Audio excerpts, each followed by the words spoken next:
Hello everyone, welcome to net Margdarshan. मैं सीमा सिंह इस video के माध्यम से आपके लिए एक ऐसी सीरीज लेके आई हूँ जो कि मैंने नाम रखा हुआ है जिसका one unit in one go series. मतलब कि आपको एक ही जो वीडियो में एक यूनिट के जितने भी इम्पोर्टेंट उससे रिलेटेड जितने भी इम्पोर्टेंट पार्ट्स होते हैं, जितने भी इम्पोर्टेंट इन्फॉर्मेशन होती है, तो वो मैं आपको इस वीडियो के माध्यम से एक वीडियो के माध्यम से बताऊंगी। तो अगर आप सबका सहयोग रहा तो इसको आगे कंटिन्यू किया जाएगा। और मतलब कि जिस तरह से यूनिट वन के लिए टीचिंग एप्टीट्यूड यूनिट के लिए हम लेके आए हैं, तो उसी तरह से हम और भी यूनिट के लिए जो है कंटिन्यू रखेंगे इसको। जैसे कि रिसर्च एप्टीट्यूड है, जैसे कि आपका कॉम्प्रीहेंशन है, कम्युनिकेशन है, तो इस तरह के जैसे 10 यूनिट्स होते हैं, तो उन 10 यूनिट्स के लिए हम जो है इसको आगे कंटिन्यू रखेंगे। इसके लिए आपको सहयोग करना है कि इस चैनल को ज़्यादा से ज़्यादा शेयर करिए, सब्सक्राइब करिए, ताकि उन लोगों तक ये उन स्टूडेंट्स तक पहुंच पाए ये जो चैनल है, ये जो प्लेटफ़ॉर्म है, जो कि इसका फ़ायदा लेना चाहते हैं। क्योंकि उनके पास फाइनेंशियल सपोर्ट भी नहीं होता है उतना, उतनी गाइडेंस भी नहीं होती है, उतनी इन्फॉर्मेशन जानकारी भी नहीं होती है। तो आप लोगों के सहयोग से ही, आप लोगों के सब्सक्राइब करने से ही, शेयर करने से ही ये संभव हो पाएगा। तो मेरी आप सबसे रिक्वेस्ट है कि जितने भी जो स्टूडेंट्स हैं या जो व्यूअर्स हैं, जो लर्नर्स हैं, इस वीडियो को देखें, तो वो जितने भी पर्सन तक इसको पहुंचा सके।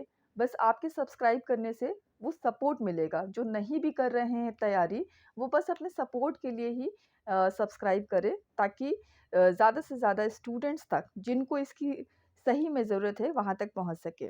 तो ये रहा उन तक पहुँचने का एक ज़रिया, जो कि मैंने आप तक ये इन्फॉर्मेशन पहुँचाई। अब हम इस सीरीज़ को शुरू करते हैं। मैंने सबसे पहले इसको इंग्लिश में मैंने सिलेबस को यहाँ पर प्रोवाइड किया है।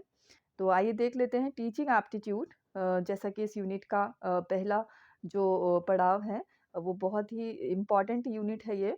और इसी पे सारा कुछ बेस्ड है आपका, क्योंकि आप एक आने वाले भविष्य के लेक्चरर और रिसर्चर हो सकते हैं। सो इसमें आपको जो है बहुत ही अनुभव होना चाहिए। आपके अंदर आप टीचिंग के गुण होने चाहिए, एप्टीट्यूड होना चाहिए। सो इसीलिए पहला यूनिट आपका जो है ये बहुत ही इम्पोर्टेंट रखा गया है, टीचिंग एप्टीट्यूड। तो टीचिंग यहाँ पर दिया हुआ है, टीचिंग टीचिंग के कंसेप्ट्स जो होते हैं, और टीचिंग के कंसेप्ट के ऑब्जेक्टिव्स हो गए। ऑब्जेक्टिव्स क्या होते हैं, उद्देश्य क्या होते हैं, लेवल्स ऑफ टीचिंग्स, उनके लेवल्स क्या डिफाइन किए गए हैं, जैसे मेमोरी लेवल है, अंडरस्टैंडिंग लेवल है, रिफ्लेक्टिव लेवल है। कैरेक्टरिस्टिक्स यानी विशेषताएं होती हैं, जैसे लक्षण होते हैं। एंड बेसिक रिक्वायरमेंट्स, तो उनकी क्या बेसिक रिक्वायरमेंट्स होती है टीचिंग के लिए, क्या क्या आपको आवश्यकता होती है, तो वो सारे यहाँ पर सिलेबस में टॉपिक्स दिए हुए हैं। सेकंड है कि लर्नर्स कैरेक्टरिस्टिक्स, मतलब कि एक लर्नर की क्या विशेषताएं होनी चाहिए। और characteristics of adolescent and adult learner, अब इसको डिफाइन किया गया है कि लर्नर की भी कैटेगरी अलग अलग होती है। कि एक एडोलसेंट होता है, कि जो किशोरावस्था का, एक एडल्ट होता है जो वयस्क होते हैं, तो इस तरह के भी लर्नर्स होते हैं। अब उसको भी डिफाइन किया गया है कि उनको किस क्राइटेरिया में रखा जाता है, जैसे एकेडमिक है, सोशल है, इमोशनल है, कॉग्निटिव है, कॉग्निटिव मैंने संज्ञानात्मक। और सोशल, इमोशनल और एकेडमिक से तो आप जान गए होंगे कि एकेडमिक मतलब जो आपका यहाँ पर मैंने हिंदी में भी आगे दिया हुआ है सिलेबस, तो आप एक बार गो थ्रू कर लीजिएगा। तो एकेडमिक आपका जो है शिक्षा से रिलेटेड है, सोशल समाज से रिलेटेड, सामाजिक, इमोशनल जो है वो आपके फीलिंग से रिलेटेड। तो ये सारी बातें आपको जो है अपने टॉपिक को आपको बहुत अच्छे से जानना है, अपने सिलेबस को बहुत अच्छे से जानना है, तभी आप जो है अपने एग्ज़ाम की बेहतर तैयारी कर सकते हैं। इंडिविजुअल डिफरेंसेस मतलब कि लर्नर अलग अलग भांति का हो सकता है, अलग, क्योंकि हर एक पर्सन अलग है। वो नेचर में अलग है, वो हर तरह से जो है किसी ना किसी बात में अलग होगा, सेम नहीं होगा। अब जो है दिया हुआ है कि factor affecting teaching related to, यहाँ पर आप ऊपर देख सकते हैं। ये रिलेटेड टू किससे, teacher, learner, support material, instructional facilities, learning environment and institution. तो सारी चीज़ें ये मैटर करती है एक टीचिंग में। तो ये सारे टॉपिक दिए हुए हैं, आप आगे हिंदी में भी देखेंगे। Methods of teaching in institutions of higher learning, teacher centered versus learner centered method, ये बहुत आपका काम का टॉपिक है कि इसमें अभी जो है अभी हाल ही में इस तरह का क्वेश्चन पूछा गया है। अभी जो एग्ज़ाम हुआ था, मर्ज सेशन हुआ था जून 2022 और दिसंबर 2021 का, तो वो आपका जो है उसमें ये पूछा गया है इस तरह का question, offline versus online methods, जिसमें कि ऑफलाइन मेथड क्या होते हैं, ऑनलाइन मेथड क्या होते हैं, उसके बारे में आपको बताया जाएगा। अब जैसे ये ऑनलाइन देखिए दिए हुए हैं कुछ ऐसे जो प्लेटफॉर्म्स हैं, स्वयं है, स्वयं प्रभा है, मूक्स है, तो इनसे रिलेटेड क्वेश्चंस आते हैं। टीचिंग सपोर्ट सिस्टम, अब इसमें ट्रेडिशनल क्या था पहले, किस तरह के सपोर्ट सिस्टम होते थे, मॉडर्न क्या है, आईसीटी बेस्ड क्या है। आईसीटी बेस्ड मतलब इंफॉर्मेशन कम्युनिकेशन टेक्नोलॉजी, जो आपके कंप्यूटर बेस्ड होते हैं, तो वो आपको जो है इसको पढ़ना है अपने सिलेबस में। सबसे लास्ट में क्या होता है, हर अब कुछ भी आप पढ़ते हैं उसके बाद इवैल्यूएशन करते हैं, इवैल्यूएशन सिस्टम दिया हुआ है, तो यहाँ पर इवैल्यूएशन सिस्टम आप देख सकते हैं, इवैल्यूएशन सिस्टम।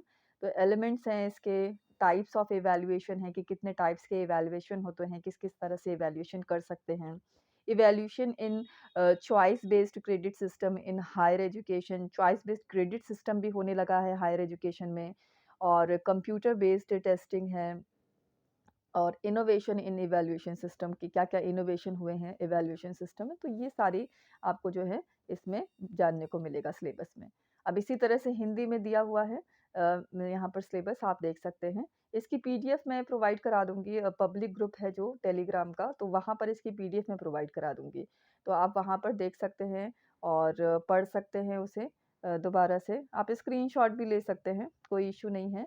क्योंकि आपके पास तो सिलेबस पहले से होता ही है, आपने डाउनलोड करके रखा होगा, क्योंकि काफ़ी समय से कोई तैयारी कर रहा होता है या कोई फर्स्ट अटेम्प्ट भी कर रहा है, तो उसके लिए ये सुविधा है कि आप स्क्रीनशॉट ले लें यहाँ से, या फिर आप पब्लिक ग्रुप में जुड़े जहाँ पर आपको और भी डिटेल मिलेगी, आपके पेपर से रिलेटेड आपको और जानकारी दी जाएगी, आपकी हेल्प की जाएगी और आपकी क्वेरी रिज़ॉल्व की जाएगी।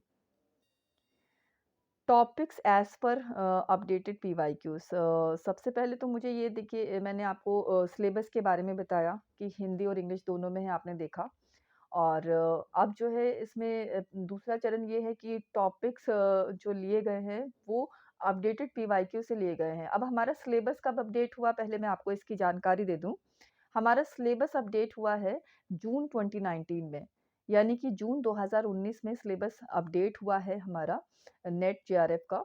और ये जून 2019 को अपडेट हुआ है, और इससे पहले जो पेपर्स होते थे, जैसे कि आपका जुलाई 2018 तक ये आपका ऑफलाइन होता था। मतलब आपको ओएमआर शीट दी जाती थी, आपको टिक करने होते थे क्वेश्चन पढ़ के, और आपका जो है उस तरह से पेपर होता था। फिर उसके बाद दिसंबर 2018 से ये आपका ऑफलाइन की बजाय ऑनलाइन होने लगा, और एनटीए द्वारा ये कंडक्ट कराया जाने लगा। तो इस तरह से जो है जो कुछ चेंजेस हुए, कुछ अपडेट्स हुए, और जून 2019 से जो भी अपडेट होके एनटीए द्वारा जो पेपर बनाया गया, वो आपके सामने है उसके टॉपिक्स। मैं आपको इसको वन बाय वन डिफाइन कर देती हूँ। पहला है कि आपका levels of learning and there examples. तो इस तरह से जो है क्वेश्चन आए, क्वेश्चन भी कराए जाएंगे आगे, उसका भी जो है प्रोजेक्ट अभी उस पे वर्क हो रहा है। तो आपका ही देखिए साथ चाहिए। अगर जिस तरह से आप सपोर्ट करेंगे, आप अपनी क्वेरीज करेंगे, तो उस तरह से हम भी जो है अपना बेस्ट करने की कोशिश करेंगे। सो ये आपका जो है लेवल्स ऑफ लर्निंग और एंड देयर एग्जाम्पल्स, इस तरह के क्वेश्चन आए। और डायग्नोस्टिक इवैल्यूएशन असर्टेन्स, इस ये क्वेश्चन आया कि डायग्नोस्टिक इवैल्यूएशन क्या होता है। तो किसी भी चीज़ को डायग्नोस करना, ये जो शब्दों से भी हम पकड़ सकते हैं, सब शब्दों से भी हम जान सकते हैं कीवर्ड से कि उसका क्या मतलब है। तो आपको 4 ऑप्शन दिए जाएँगे, तो आपको उसमें से एक सही ऑप्शन चुनना है। तो जब आपको कि इस कीवर्ड का मतलब पता होगा, तो डेफ़िनिटली आप समझ पाएँगे कि डायग्नोस करना यानी कि किसी भी कॉज़ के बारे में जानना, उसके निवारण के बारे में जानना, तो वो डायग्नोस जैसे आजकल बीमारियों में भी डायग्नोस सिस्टम को यूज़ किया जाता है, उस कीवर्ड को यूज़ किया जाता है, तो आप बेहतर तरीके से इस शब्द से जो है जानकार होंगे। एग्ज़ाम्पल ऑफ इंस्ट्रक्शनल सॉफ्टवेयर, अब एग्ज़ाम्पल्स दिए गए हैं कि नीचे दिए हुए ऑप्शन में से आप एग्ज़ाम्पल्स चुनिए कि कौन से जो है इंस्ट्रक्शनल सॉफ्टवेयर है। निर्देश देने वाले software. Teaching ads enhance the skills like reading, listening and pronunciation. तो ऐसे एड्स के बारे में, ऐसे सहायक चीज़ों के बारे में पूछा गया है कि जो कि उस स्किल को, यानी कि रीडिंग, लिसनिंग और प्रोनाउंसिएशन के स्किल को जो है इनहैंस करती हो, बढ़ाती हो। तो उसके बारे में पूछा गया है। तो मैंने उस क्वेश्चन से ही पूरा ये जो है ले उठा लिया है, पिक कर लिया है कि हाँ, ये इस तरह से क्वेश्चन आया था। नेक्स्ट आपका है 5th वाला क्वेश्चन है, instructional events which from which form part of the structure of lesson plan. तो लेसन प्लान यहाँ पर देख रहे हैं, हाईलाइट हुआ है कि लेसन प्लान के बारे में भी क्वेश्चन पूछ लिया गया कि अब टीचिंग में बहुत सारी बातें जो है पूछने वाली होती हैं। तो यहाँ पर लेसन प्लान आप बनाते हैं जब आप टीचिंग करने जाते हैं क्लास में। जो जिन्होंने बीएड किया होगा उनको ये सब जो इम्पोर्टेंट जो टास्क है उनके बारे में पता होगा कि लेसन प्लान होता है। और एक और वर्ड है माइक्रो टीचिंग। तो ये बहुत होती है उसमें, तो उनको इस बात की जानकारी होगी। तो जिनको नहीं है वो भी आप पढ़ेंगे तो उसकी जानकारी हो जाएगी। तो ये 5 क्वेश्चंस जो है आए थे इसमें जो टॉपिक है, इस तरह के क्वेश्चंस बने थे। दिसंबर 2019 में किस तरह का पेपर आया, क्या क्या टॉपिक लिए गए, तो मैंने वो जो टॉपिक्स लिए हैं पूरे आप देख सकते हैं 5 क्वेश्चंस ही आए थे टोटल। और यहाँ पर कॉम्पिटेंसीज कॉम्पिटेंसीज मतलब जो एक तरह से आप बोल सकते हैं कि मतलब एक एबिलिटी हो गई, एक विशेषता हो गई एक तरह से कॉम्पिटेंसीज की। एक क्या कॉम्पिटेंसीज होती है इफेक्टिव टीचर बनने की, और रिलेटेड किससे, domain of personality and attitude. तो ये इस तरह के टॉपिक्स उठाए गए हैं। और टीचिंग मेथड्स पूछा गया। अब मेथड मेथड में कौन सा मेथड, ये है डायलॉजिक मेथड। डायलॉजिक मेथड पूछा गया। तो वो डायलॉजिक मेथड जब तक हमें पता ही नहीं होगा कि डायलॉजिक मेथड है क्या, तब उसके बारे में, उसके कॉन्सेप्ट के बारे में तब तक हम कैसे बता पाएंगे। तो मेथड्स जब पढ़ेंगे टीचिंग मेथड्स, तो उसमें आपको डायलॉजिक मेथड भी बताया जाएगा। लेवल्स ऑफ टीचिंग, जैसे lower level learning outcomes get focus. तो लोअर लेवल जो होता है वो होता है मेमोरी लेवल। तो जिन्होंने पढ़े होंगे तीनों लेवल्स तो उनको इसकी जानकारी होगी। तो इस तरह के लेवल्स ऑफ टीचिंग से आपने देखा था, पहले भी क्वेश्चन आया था जून 2019 में, फिर रिपीट हुआ है यहाँ पे कि लेवल्स ऑफ टीचिंग टॉपिक से क्वेश्चन आया है। फोर्थ है evaluation system belongs to the category of being an innovative practice. तो यहाँ पर फिर से आपका जो है ये इवैल्यूएशन सिस्टम से क्वेश्चन आया। Purpose of ICT used in education. अब उसका पर्पस पूछा गया है कि आईसीटी का एजुकेशन में क्या पर्पस है। तो ये टॉपिक्स देखिए यहाँ पर आए हुए हैं। जून 2020 में जो पेपर आया, तो उसमें उस क्वेश्चन पेपर में लेवल्स ऑफ टीचिंग फिर से रिपीट हुआ, आप देख सकते हैं। और उसके बाद जो है यहाँ पर component of describing the competencies of a teacher, ये दिसंबर 2019 में जो यहाँ पर आपने देखा है, तो कॉम्पिटेंसीज के बारे में, तो यहाँ पर भी वही कॉम्पिटेंसीज का जो कीवर्ड आपको देखने को मिला है, तो वो पूछा गया। रिफ्लेक्टिव लेवल ऑफ टीचिंग, अब लेवल्स ऑफ टीचिंग, और फिर यहाँ पर एक ही क्वेश्चन पेपर में जो है क्वेश्चन पूछ लिए गए हैं लेवल्स ऑफ टीचिंग के। मॉडल ऑफ टीचिंग के बारे में पूछा गया है।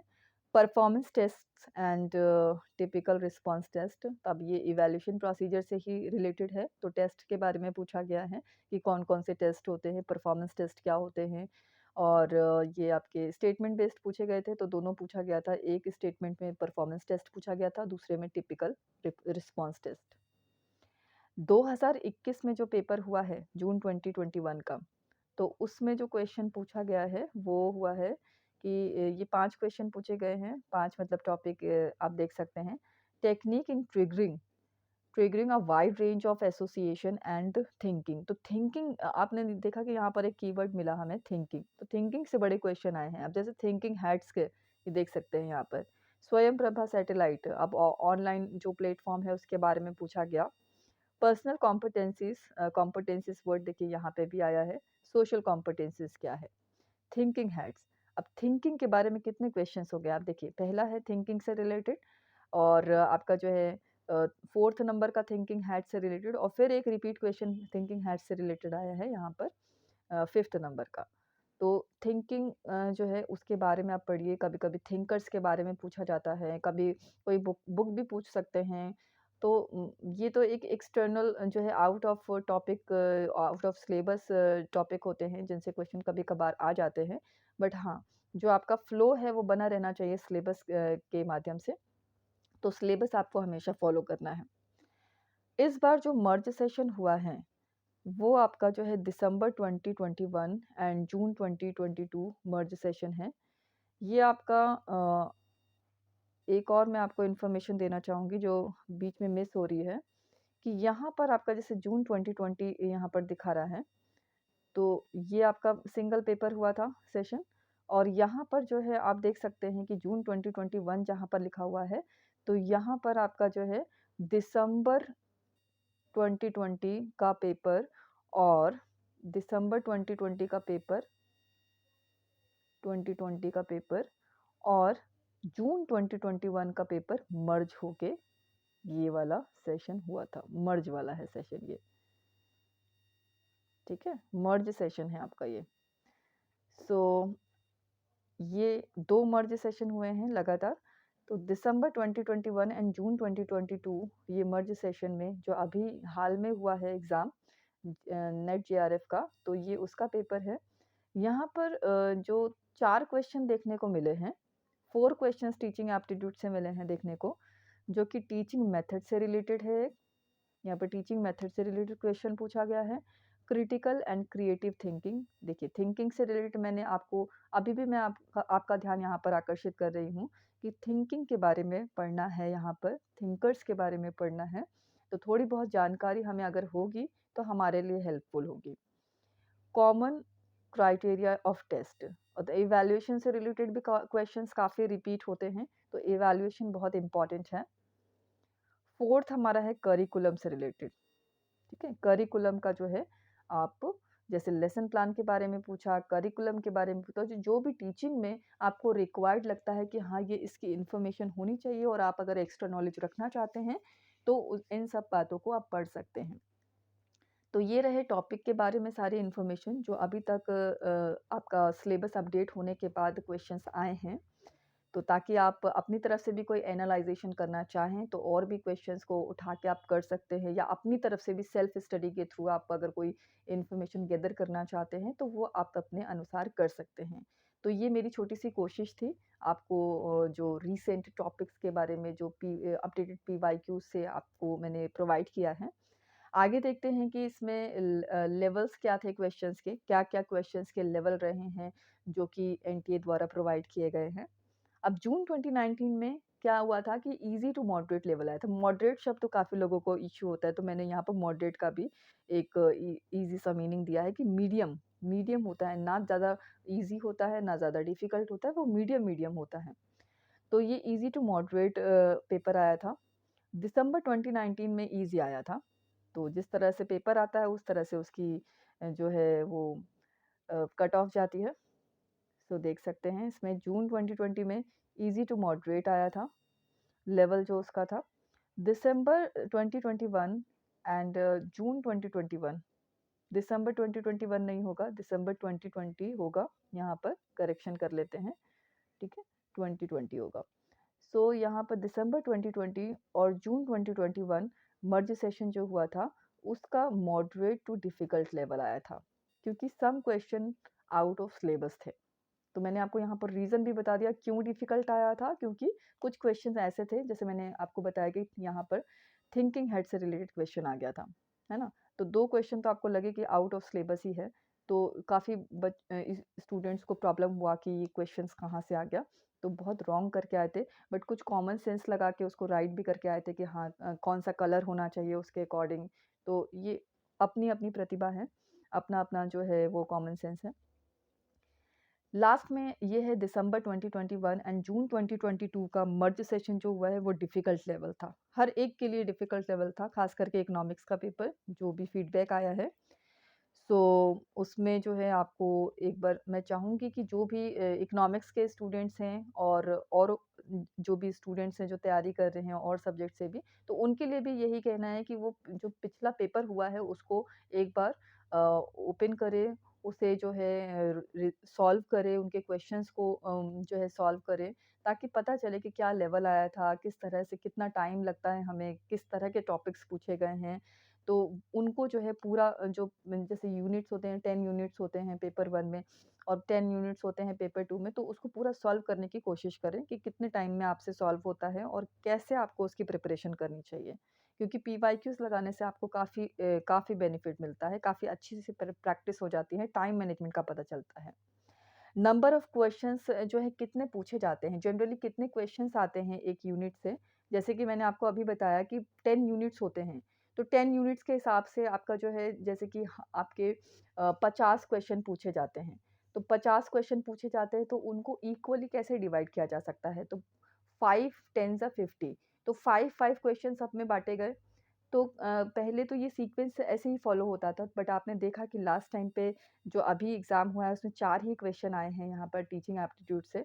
तो कुछ कम ज़्यादा हो सकते हैं कि हो सकता है कि टीचिंग एप्टीट्यूड से 4 क्वेश्चन पूछे गए हैं तो किसी और यूनिट से 1 क्वेश्चन एक्स्ट्रा पूछ लिया जाए या 1-2 क्वेश्चन एक्स्ट्रा पूछ लिया जाए।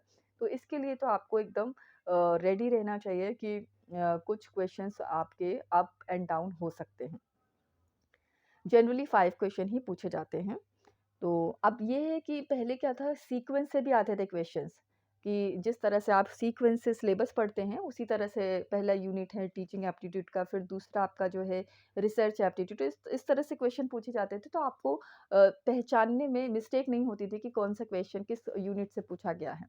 बट अब आपको सिलेबस और अच्छे से गो थ्रू करना होगा, क्योंकि क्वेश्चन का जो सीक्वेंस होता है वो भी कई बार सीक्वेंस में नहीं होता है, मतलब आपसे टीचिंग एप्टीट्यूड पहले नंबर पे पूछ सकता है और फिर दूसरा क्वेश्चन आपसे 10वें नंबर पे भी पूछ सकता है, तो ये डिपेंड करता है। सो ये इन्फॉर्मेशन सब जो भी मैं ऑब्ज़र्व करती हूँ, जो भी मैं एनालाइज़ करती हूँ कि आप लोगों की परीक्षा के लिए क्या उपयोगी है, तो वो मैं आपके लिए लेके आती हूँ वीडियो के माध्यम से। तो आई होप कि आपके लिए ये जो जितनी भी इन्फॉर्मेशन आज मैंने आपसे शेयर की है, बहुत ही यूज़फुल होगी, बहुत ही इम्पोर्टेंट होगी और इसका बेनिफिट तो ज़रूर मिलेगा अगर आप इसको आत्मसात करेंगे, आप इसको जो है इस नॉलेज के थ्रू जो है आप अच्छी प्रिपरेशन करेंगे और आप इंस्ट्रक्शंस को फ़ॉलो करेंगे, जो भी इंस्ट्रक्शंस आपको दिए गए हैं, और भी जो वीडियोस हैं, जो भी आपकी क्वेरी होती है, आप इससे पहले ढूँढिए इस चैनल में कि आपकी क्वेरी से रिलेटेड वीडियो है कि नहीं, तो आपको बहुत हेल्पफुल होगा। तो मेरा बस आपसे ये रिक्वेस्ट है, कहना है कि आप इस चैनल को जितना भी सब्सक्राइब कर सकते हैं, जितना भी मतलब शेयर कर सकते हैं, आप अपने खुद से अगर आपने सब्सक्राइब नहीं किया है तो सब्सक्राइब करिए, घर में सबसे बोलिए सब्सक्राइब करने को, अपने फ्रेंड से जो है सब्सक्राइब करने के लिए बोलिए, ताकि उन लोगों तक भी पहुँच सके जो जो इतने इंटेलिजेंट, इतने हार्ड वर्किंग हैं, बट उनको सही गाइडेंस ना मिलने की वजह से वो कहीं न कहीं लैग कर रहे हैं। कहीं पेपर 1 में उनका लैग हो रहा है, कहीं कोई गाइडेंस नहीं मिल रही है, कोई राइट स्ट्रैटेजी नहीं मिल रही है। तो हमारे पब्लिक यहाँ पर जो है मैंने इन्फॉर्मेशन भी दी हुई है पब्लिक लिंक चैनल की, मतलब लिंक की, ये जो आपका टेलीग्राम ग्रुप है, हुँ? तो यहाँ पर सारी इन्फॉर्मेशन आपको रिटर्न है, तो ये आप देख सकते हैं कि ये आपका जो है पेपर 1 के लिए स्पेशली बनाया था मैंने ग्रुप, तो यहाँ पर जो है इन्फॉर्मेशन दी गई है इस लिंक की, टेलीग्राम ग्रुप की। तो यहाँ आप जुड़ सकते हैं और पेपर 1 और इकोनॉमिक्स से रिलेटेड भी आपको अब इन्फॉर्मेशन दी जा रही है, तो उसके लिए भी बहुत उपयोगी है। यूपी पीजीटी की जो प्रिपरेशन कर रहे हैं, अपकमिंग एग्ज़ाम जो है, तो यहाँ पर इकोनॉमिक्स की डेली क्विज़ होती है 9 बजे, तो यहाँ पर जुड़ सकते हैं और जहाँ पर study material, daily quiz and query resolution भी होता है, आप अपनी क्वेरी भी पूछ सकते हैं। सो ये ओवरऑल जो जानकारी थी आपके लिए आज। Thank you for watching and please subscribe this channel.